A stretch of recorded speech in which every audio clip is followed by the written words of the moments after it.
Shalom Bapak Ibu Saudara yang dikasihi Tuhan. Kita kembali berjumpa dalam ibadah virtual yang untuk pertama kalinya kita lakukan. Saya percaya bahwa gereja adalah kumpulan orang-orang percaya. Dan oleh sebab itu dimanapun kita beribadah, kita adalah gereja Tuhan. Kita terhubung walaupun tidak di tempat yang sama, tapi dalam satu roh, kita bersama akan memuji, menyembah Tuhan, dan kita akan mendengarkan apa yang Tuhan ingin sampaikan kepada kita hari ini. Tuhan Yesus memberkati. Bapak Ibu Saudara yang dikasihi Tuhan, hari ini firman Tuhan yang akan kita sama-sama pelajari adalah bahwa tidak ada senjata yang ditempa terhadap kita yang akan berhasil. Di dalam firman Tuhan, dalam Yesaya 54 ayat 17, dikatakan bahwa setiap senjata yang ditempa terhadap engkau tidak akan berhasil, dan setiap orang yang melontarkan tuduhan melawan engkau dalam pengadilan akan engkau buktikan salah. Inilah yang menjadi bagian hamba-hamba Tuhan dan kebenaran yang mereka terima daripadaku. Demikianlah firman Tuhan. Di dalam bahasa Inggrisnya dikatakan, tidak ada senjata yang ditempa terhadap engkau adalah kata for yang dipakai. Artinya tidak ada senjata yang sudah ditempa sekalipun terhadap engkau akan berhasil. Tidak ada senjata yang ditempa, yang sudah ditempa akan berhasil terhadap kita. Nah, Bapak Ibu Saudara yang dikasihi Tuhan, bagaimana kita dapat mengalami kemenangan itu di dalam hidup kita? Minggu lalu kita sudah belajar dari firman Tuhan dalam Ibrani pasal yang kedua ayat 14-15, di mana dikatakan bahwa anak-anak itu adalah anak-anak dari darah dan daging, maka ia juga menjadi sama dengan mereka dan mendapat bagian dalam keadaan mereka, supaya oleh kematiannya ia memusnahkan dia, yaitu iblis, yang berkuasa atas maut, dan supaya dengan jalan demikian ia membebaskan mereka yang seumur hidupnya berada dalam perhambaan oleh karena takutnya kepada maut. Kita belajar minggu lalu bahwa yang tadinya berkuasa atas maut adalah iblis. Dan yang membuat orang berada di bawah kekuasaan maut adalah ketakutan. Ketakutan kepada maut. Yesus Kristus telah menghancurkan iblis. Karena yang berkuasa telah dihancurkan, maka kita yang tadinya ada di bawah kekuasaannya telah dibebaskan oleh Yesus. Itulah kebenarannya. Ini artinya iblis tidak punya otoritas, hak atau kuasa lagi untuk mencelakakan kita. Sekarang yang perlu dilenyapkan dari hati anak-anak Tuhan adalah ketakutannya. Sebab sebenarnya kita telah dibebaskan dari kekuasaan maut, dan kita tahu sekarang bahwa yang memberikan akses kepada roh maut untuk menguasai seseorang adalah ketakutan orang itu.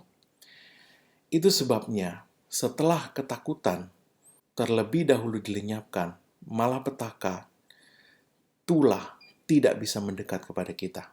Sekalipun 1.000 orang rebah di sisimu dan 10.000 di sebelah kananmu, hal itu tidak akan menimpa kamu. Firman Tuhan dalam Mazmur 91 ayat 5-6 berkata, engkau tidak usah takut terhadap kedahsyatan malam, terhadap panah yang terbang di waktu siang, terhadap penyakit sampar yang berjalan di dalam gelap, terhadap penyakit menular yang mengamuk di waktu petang. Sebab walau 1.000 orang rebah di sisimu dan 10.000 di sebelah kananmu, hal itu tidak akan menimpa engkau. Bapak Ibu Saudara yang dikasihi Tuhan, setelah di ayat 5 dikatakan demikian, maka di ayat 7 dikatakan bahwa walau 1.000 orang rebah di sisimu dan 10.000 di sebelah kananmu, hal itu tidak akan menimpa kamu. Kenapa? Karena di ayat 5 tadi, ketakutan sudah lebih dahulu dilenyapkan. Engkau tidak usah takut. Ketika ketakutan dilenyapkan, maka iblis tidak lagi mempunyai akses untuk mencelakakan anak-anak Tuhan. Iblis tidak lagi bisa memperhamba mereka. ketakutan adalah pintu masuk yang dipakai iblis untuk memperhamba, mencelakakan, dan menjalankan rancangan jahatnya terhadap anak-anak Tuhan. Firman Tuhan berkata di dalam ayat 10 Mazmur 91 ini, malapetaka tidak akan menimpa kamu, dan tulah tidak akan mendekat kepada kemahmu. Dengan panjang umur akan kukenyangkan dia, kata Tuhan, dan akan kuperlihatkan kepadanya keselamatan daripadaku. Ini semua ada setelah ketakutan dilenyapkan. Setelah di ayat 5 ketakutan dilenyapkan, maka baru ada, walau 1.000 orang rebah di sisimu, itu tidak akan menimpa kamu. Malapetaka tidak akan mendekat kepadamu, tulah tidak akan mendekat kepada kemah kediamanmu. Dan dengan panjang umur Tuhan akan mengenyangkan kamu. Bapak Ibu Saudara yang dikasihi Tuhan, oleh sebab itu kita perlu memperhatikan bahwa iman adalah pintu yang terbuka untuk kuasa Tuhan bekerja dalam hidup kita. Tetapi sebaliknya, ketakutan adalah pintu yang dipakai iblis untuk bekerja di dalam hidup anak-anak Tuhan.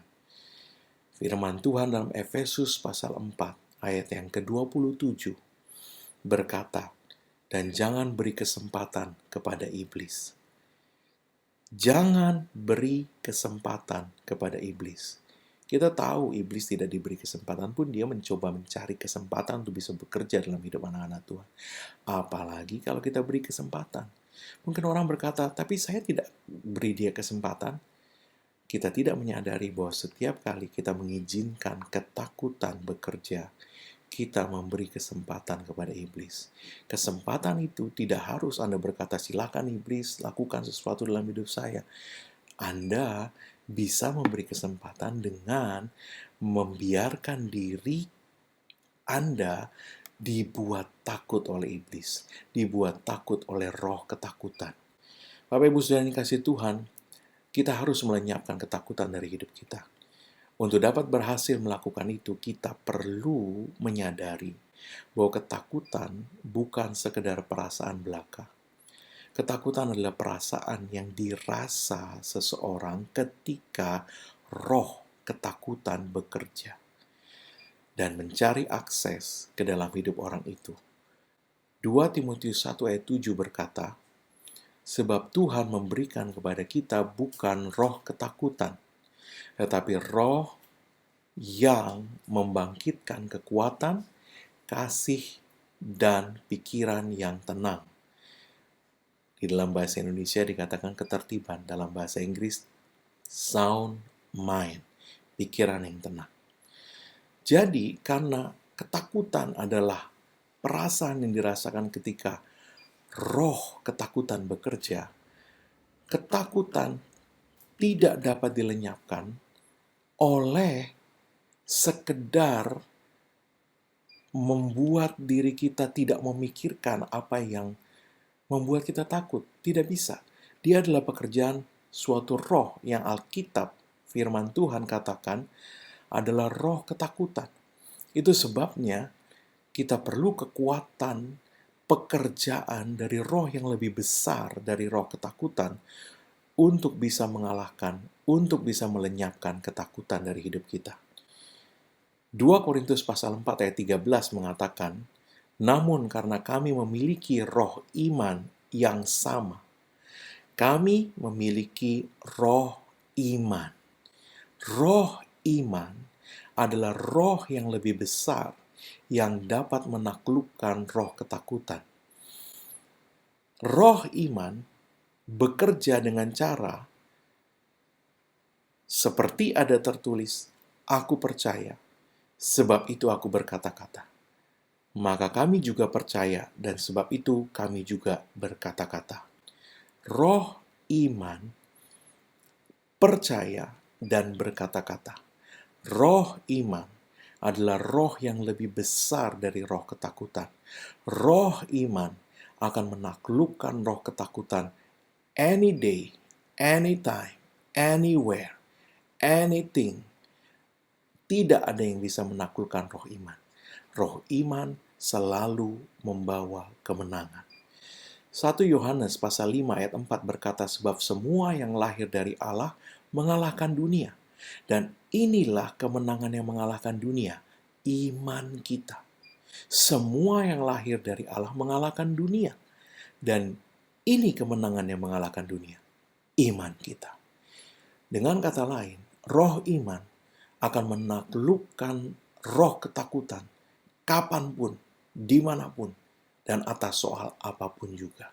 Di mana iman bekerja, maka anak-anak Tuhan, semua yang lahir dari Allah akan mengalami kemenangan. Di mana ada iman, selalu ada kemenangan.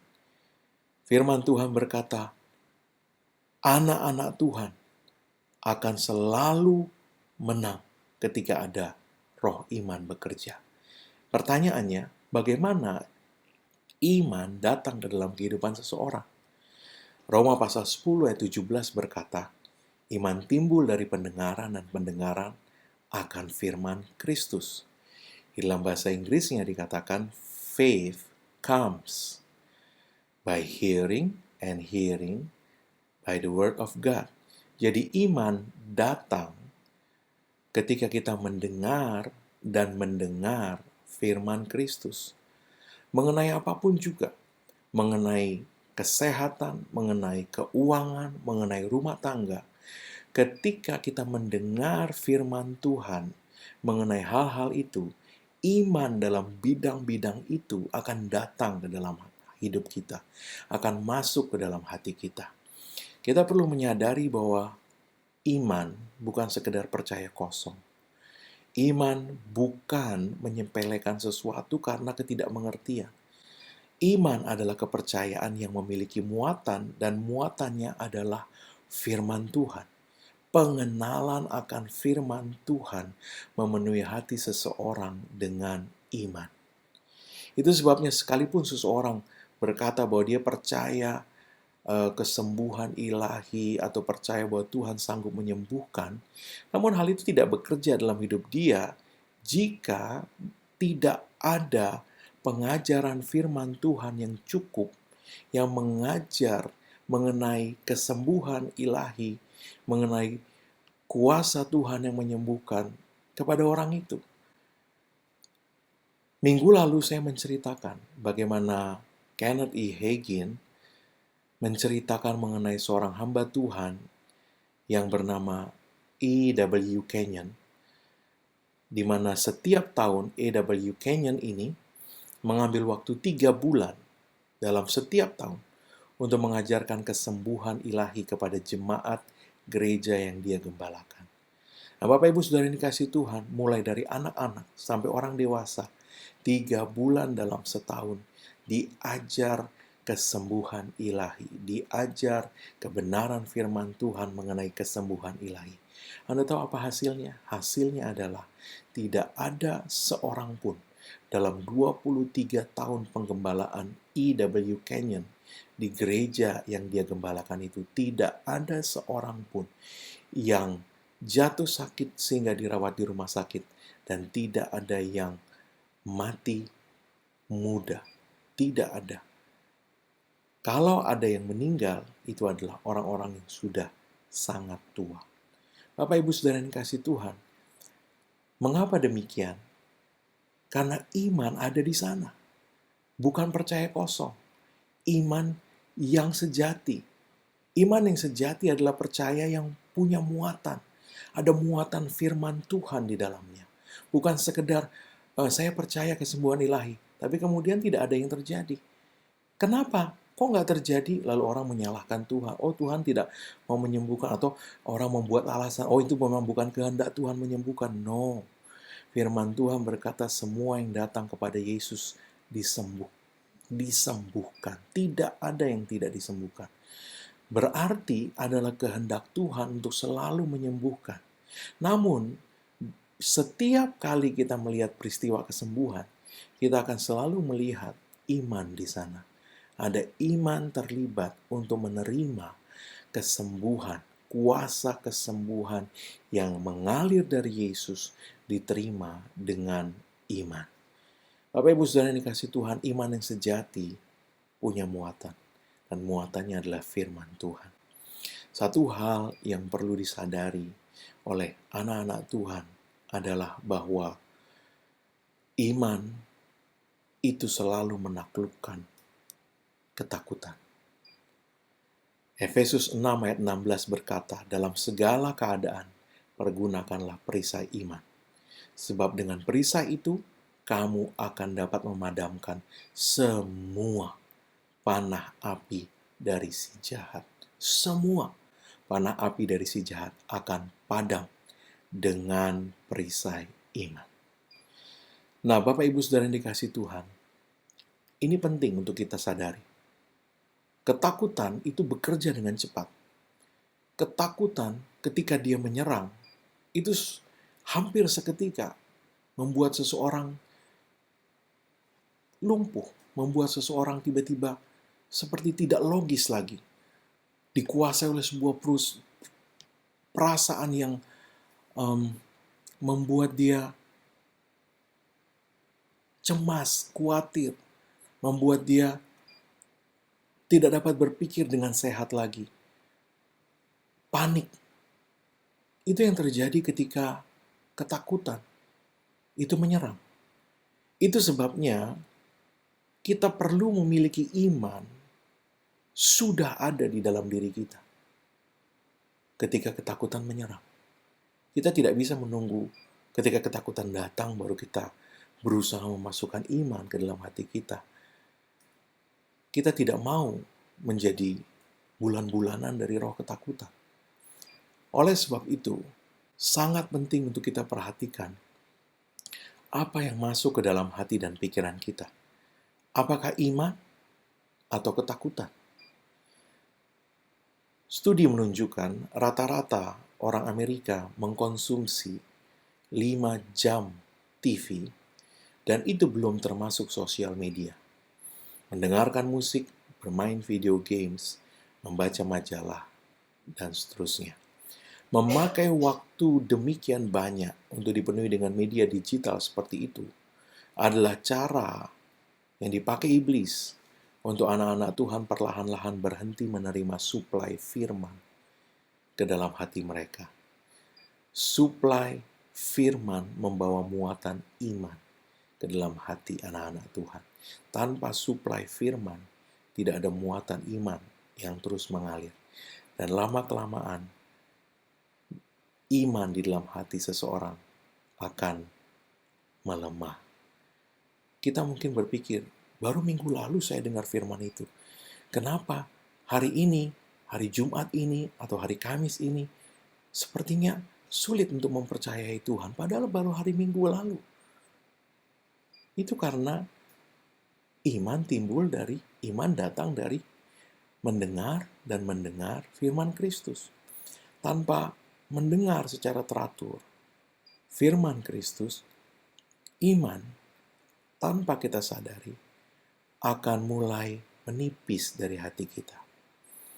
Oleh sebab itu kita perlu membuat keputusan bahwa waktu yang kita punya akan kita gunakan untuk mendatangkan keuntungan bagi hidup kita, benefit. Pertimbangkan untuk mengurangi waktu kita memasukkan media digital. Dan ganti dengan setidaknya 1 jam saja, minimal. Mulai dari 1 jam, kita memasukkan firman ke dalam hati kita. Tidak selalu juga Anda perlu secara khusus duduk di meja belajar, membaca Alkitab, mempelajari firman. Anda bisa membawa rekaman khotbah, pengajaran firman Tuhan. Anda pasang headset dan Anda dengarkan. Kemana Anda pergi, Anda dalam perjalanan atau sedang mengerjakan sesuatu, Anda bisa terus memasukkan firman ke dalam hati Anda. Nah, Bapak Ibu Saudara yang dikasihi Tuhan, kita akan takjub melihat. Ketika itu kita lakukan, kita akan takjub melihat apa yang bisa dihasilkan iman di dalam hidup kita. Hal penting berikutnya yang perlu kita praktekkan adalah bagaimana kita menghadapi ketakutan. Ketika iblis mau menyuntikkan pikiran ketakutan ke dalam pikiran kita, apa respon kita? Bagi kebanyakan orang Kristen, jawabannya adalah tidak ada. Mereka tidak merespon apa-apa. Atau paling-paling mereka berusaha berhenti memikirkan hal-hal yang membuat mereka takut itu. Mereka berusaha mengganti dengan pikiran yang lain. Tetapi firman Tuhan tadi berkata bahwa bahwa ketakutan itu adalah roh. Dan dia hanya bisa ditaklukkan oleh roh yang lebih kuat dari dia, roh yang lebih besar dari dia, yaitu roh iman. Dan roh iman tadi, dia tidak sekedar berkata-kata, tidak sekedar percaya. Dia percaya dan berkata-kata. Dengan kata lain, kita tidak melawan pikiran ketakutan dengan pikiran juga. Berusaha menggantinya dengan positive thinking, atau memikirkan kemungkinan lain yang lebih baik. Tidak akan berhasil dengan cara itu. Kita hanya bisa mengalahkan roh ketakutan dengan roh iman. Kita tidak bisa melogikakan, ketakutan itu tidak akan terjadi dalam hidup saya karena itu tidak akan berhasil. Kita perlu beroperasi dengan roh iman. Roh iman, percaya, dan berkata-kata. Dengan kata lain, pikiran ketakutan dilawan dengan perkataan firman Tuhan. Perkataan firman Tuhan itulah yang bisa mengalahkan pikiran ketakutan. Matius pasal 4 ayat 10 mencatat bagaimana ketika iblis mencoba Yesus. Yesus tidak berusaha melogikakan apa yang pikiran yang iblis coba tanamkan, pikiran perkataan iblis. No, apa yang Yesus lakukan? Dia mengambil otoritas dengan kuasa iman dan dia memerintahkan iblis apa yang harus iblis lakukan. Firman Tuhan berkata dalam Matius 4 ayat 10 tadi, maka berkatalah Yesus kepadanya, enyahlah iblis. Sebab ada tertulis engkau harus menyembah Tuhan Allahmu dan hanya kepada Dia sajalah engkau berbakti. Ini yang seharusnya menjadi respon kita. Ketika pikiran, ketakutan datang, respon segera dengan memperkatakan firman Tuhan. Gunakan otoritas di dalam nama Yesus untuk memberi perintah kepada iblis sejalan dengan apa yang firman Tuhan katakan. Sebagai contoh, ketika iblis berusaha menanamkan pikiran ketakutan mengenai sakit penyakit, dia berkata, tuh, gejalanya tuh, wah pasti kamu sakit ini. Ketika kita diserang dengan pikiran itu, kita tidak bisa sekedar melogikakan, enggak, saya kan jaga kesehatan, saya kan minum vitamin, saya kan enggak hujan-hujanan. Itu tidak bisa mengalahkan roh ketakutan. Dia tetap akan punya akses. Dia harus ditaklukkan dengan pekerjaan roh iman. Kita harus beroperasi dengan cara roh iman beroperasi. Ambil perkataan firman Tuhan mengenai apa yang iblis serang kita itu. Ambil perkataan firman Tuhan dan kita perkatakan itu. Oleh bilur-bilur Yesus ada tertulis saya sudah sembuh. Oleh sebab itu dalam nama Yesus, iblis, aku perintahkan kamu. Angkat semua gejala palsumu. Angkat semua gejala yang kamu mau tunjukkan kepada saya untuk membuat saya takut berpikir bahwa saya ini sakit. Angkat semua itu. Sebab ada tertulis oleh bilur-bilur Yesus saya sudah sembuh. Karena itu saya tidak bisa kamu katakan sakit. Saya sehat sempurna oleh bilur-bilur Yesus. Angkat semua gejala palsumu dan enyah dalam nama Yesus. Bapak Ibu Saudara yang dikasihi Tuhan, dengan perkataan itu, Kita melepaskan kuasa otoritas di dalam nama Yesus untuk memerintahkan kepada iblis apa yang kita mau terjadi dalam hidup kita. Apa yang sejalan dengan apa yang firman Tuhan katakan. Itu yang harusnya menjadi respon kita. Kita harus mengambil otoritas. Kita tidak bisa membiarkan iblis yang menentukan apa yang boleh terjadi dalam hidup kita. Ingat bahwa tahun ini, 2020, adalah tahun berjalan di dalam kekuasaan, otoritas kekuasaan Tuhan. Walking in dominion. Dengan firman Tuhan di hati kita, kita yang mengambil otoritas untuk menentukan apa yang kita izinkan dan apa yang tidak kita izinkan terjadi. Saya mau katakan, jangan melihat pada situasi dan kemudian memberikan nama pada situasi itu. Sebagai contoh, kita melihat gejala ini, gejala itu, dan kita berkata, wah, saya sakit. No, Anda yang beri nama bahwa Anda sakit. Atau Anda melihat, wah, tidak ada uang di dompet. Wah, bulan ini saya terpaksa berhutang. Anda yang beri nama. Memang kenyataannya seperti itu. Tetapi kita perlu bangkit dengan otoritas yang diberikan Tuhan di dalam nama Yesus. Dan memerintahkan apa yang boleh terjadi atas hidup kita. Kita yang menentukan. Firman Tuhan berkata, Filipi 2 ayat 9-10. Itulah sebabnya Allah sangat meninggikan dia dan mengaruniakan kepadanya Yesus, nama di atas segala nama. Supaya di dalam nama Yesus bertekuk lutut segala yang ada di langit dan yang ada di atas bumi dan yang ada di bawah bumi. Ketika kita bangkit dalam iman, mempergunakan otoritas yang diberikan Tuhan di dalam nama Yesus, maka semua yang ada di langit, di bumi, di bawah bumi, semuanya bertekuk lutut. Kita perlu menerima perkataan Tuhan ini. Tidak dibutuhkan iman spesial untuk Anda memakai nama Yesus. Nama Yesus itu sendiri sudah penuh dengan kuasa. Nama Yesus itu sendiri mengandung semua otoritas Yesus. Ketika Anda berdiri dan memakai nama Yesus, Yesus sendiri hadir. Yesus sendiri ada di tempat itu untuk melakukan apa yang Anda perintahkan. Yohanes 14 ayat 13-14 berkata, And whatsoever ye shall ask in my name, that will I do.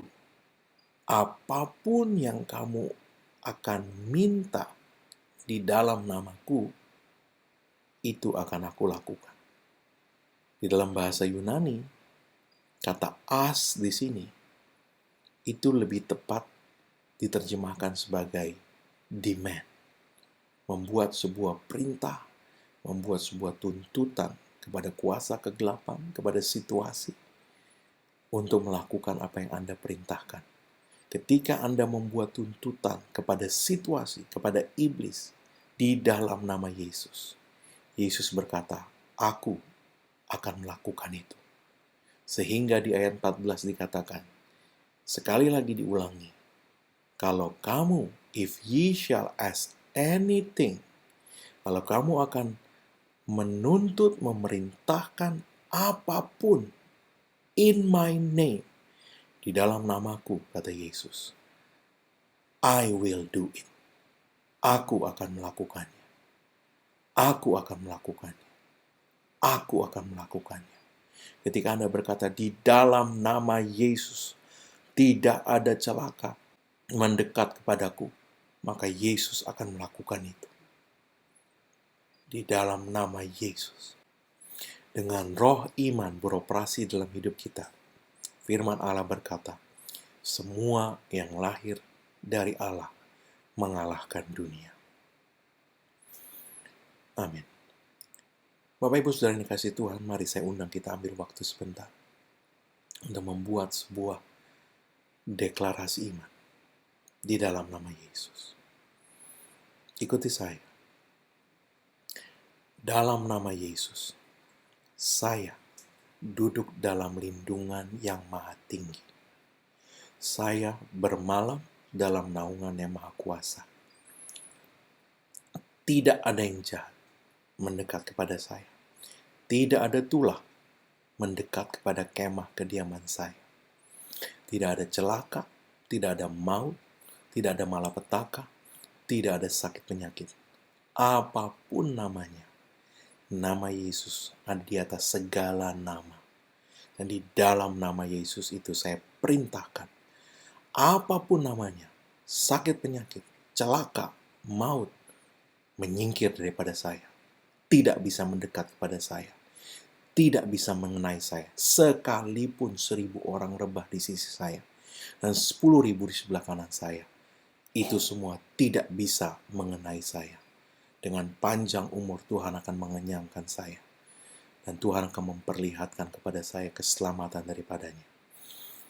Saya menarik garis darah Yesus sekeliling diri saya, keluarga saya. Segala sesuatu mengenai hidup saya. Tidak ada pemusnah bisa masuk mendekat ke dalam wilayah hidup saya. Di dalam nama Yesus. Amin. Bapak Ibu Saudara yang dikasihi Tuhan, renungkan firman ini. Tidak hanya sekedar tahu, iman timbul dari pendengaran dan pendengaran akan firman Kristus. Artinya, kita mendengar dan mendengar dan mendengar dan mendengar, sehingga muatan iman masuk ke dalam hati kita, mengalir memenuhi hati kita. Sehingga ketika ketakutan mengetuk pintu, iman sudah berdiri untuk membuka pintu itu dan melenyapkan ketakutan dari wilayah hidup Anda. Tuhan Yesus memberkati. Angkat kedua tangan Anda kepada Tuhan. Saya berdoa di dalam nama Yesus. Berkat Tuhan turun mengalir atas hidupmu. Dalam nama Yesus. Karena apa yang Yesus Kristus telah kerjakan bagi kita di kayu salib. Karena curahan darahnya, karena penebusannya sempurna. Maka sekarang tidak ada lagi penghukuman bagi setiap orang yang ada dalam Kristus Yesus. Engkau telah ditebus, harganya telah dibayar lunas. Oleh sebab itu, tidak ada kutuk bekerja lagi dalam hidupmu. Tidak diizinkan itu dalam nama Yesus. Hanya ada berkat Tuhan tercurah berlimpah-limpah memberkati engkau dalam segala hal. Oleh berkat Tuhan itu kau naik terus, tidak turun, kau jadi kepala bukan ekor. Apa yang disentuh tanganmu dibuat Tuhan berhasil. Tidak ada yang jahat mendekat kepadamu. Tidak ada malapetaka. Tidak ada celaka. Tidak ada tulah mendekat kepada kemah kediamanmu. Di dalam nama Yesus, dengan panjang umur, Tuhan akan mengenyangkan engkau. Dan Tuhan akan memperlihatkan kepadamu keselamatan yang daripadanya.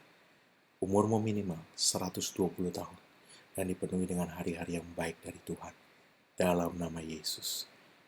Semua yang diberkati Tuhan, katakan amin.